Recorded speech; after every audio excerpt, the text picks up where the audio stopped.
अस्सलाम वालेकुम प्रोफेसर रफरफ। आज की कहानी रफरफ की जुबानी। आज की कहानी है यूनानी फलसफा। ये क्या है नाज़रीन किराम? यूनानी फलसफे की जो खास जहत है उसने हम लोगों को नाकामी, परेशानी, बेअमली के किस नहज पर पहुंचा दिया है वो मैं एक कहानी की शक्ल में आपसे अर्ज करता हूं। एक दफा दो दानश्वर आपस में बहस कर रहे थे। एक कह रहा था कि घोड़े के दांत 20 होते हैं, दूसरे ने कहा नहीं 32 होते हैं। अब वो अपनी अपनी बात के सबूत में मुख्तलिफ नजरियाती तौर पर दलाइल दे रहे थे और वो उसमें इल्मी मुंह शगाफियां और मंतक और फलसफे का हर वो रंग मौजूद था जो मुमकिन हो सकता था।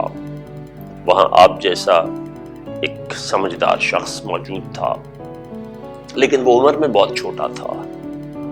उसने कहा कि आप दोनों को मैं देख रहा हूं, बड़ी देर से आप गुफ्तगू फरमा रहे हैं, बहुत सी बातें तो मुझे समझ ही नहीं आ रही हैं। मैं एक छोटी सी गुजारिश करूं, ये पास दरख्त के आप दोनों में से किसी एक का घोड़ा बंधा हुआ है, आप इसके दांत गिन क्यों नहीं लेते हैं? तो उसको सबूत मिल जाएगा, पीछे कुछ भी नहीं बचता। पता उसने क्या कहा, उसको क्या सुनना पड़ा? उन्होंने कहा चुप कर, तुम हमसे ज्यादा जानते हो।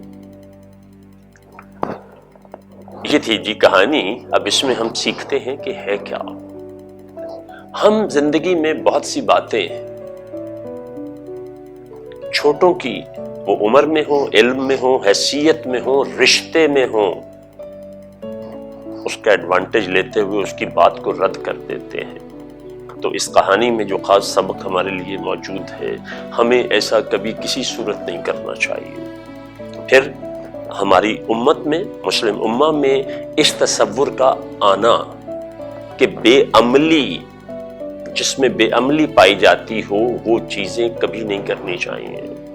जो आपको सिर्फ बहसों में उलझा दे और नतीजा ना दे, उस इल्म को पसंद नहीं फरमाया गया।